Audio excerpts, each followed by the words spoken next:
सेना को लेकर लगातार भाजपा के मंत्रियों के बयान देखने के लिए मिल रहे हैं कि वह सेना के लिए टिप्पणी करते हुए नजर आ रहे हैं। मंत्री विजय शाह के बाद जगदीश देवड़ा ने भी सेना को लेकर टिप्पणी की थी। उसी को लेकर सज्जन वर्मा ने कहा था कि सेना के पैरों की धूल मोदी है और जगदीश देवड़ा और मोहन यादव जाकर मोदी से कह देना कि मेरी सेना सबसे ऊपर है। इसको लेकर इंदौर महापौर पुष्यमित्र भार्गव ने कहा कि मुझे नहीं पता कि उन्होंने किस संदर्भ में यह कहा है, मुझे यह देखना पड़ेगा, लेकिन मैं यह कह सकता हूं कि भारतीय जनता पार्टी के आदर्श और विचार में सैनिक सबसे ऊपर है।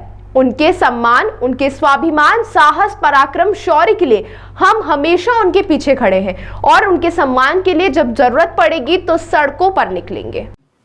कि सारे देश की जनता और हमारी सारी सेनाएं नरेंद्र मोदी के चरणों में नतमस्तक है।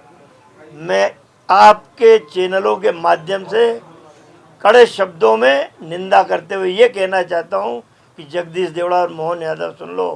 यदि मोदी जी तुम्हारे कान में भी बात जा रही हो आवाज़, तो देवड़ा जी और मोहन जी पहुंचा देना कि नरेंद्र मोदी मेरी सेना की चरणों की धूल के बराबर भी नहीं है। सेना के शौर्य को आज तक कोई पहुंच नहीं पाया है। उनका शौर्य है कि आज हम चैन की नींद सोते। नरेंद्र मोदी जी, आप भी चैन की नींद सोते हो। मेरा सेना का जवान -24 डिग्री में हिमालय की उन पर्वत तो कह देना कि आप सैनिकों के पैर की धूल है। मोदी जी जो है सैनिकों के पैरों की धूल है।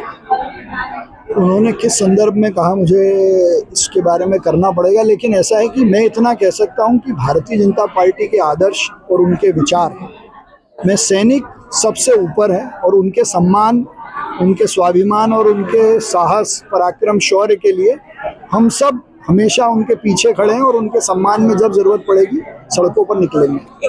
ताज़ा खबरों के लिए सब्सक्राइब करें JSR टाइम्स और साथ ही नोटिफिकेशन पाने के लिए बेल आइकन को दबाएं।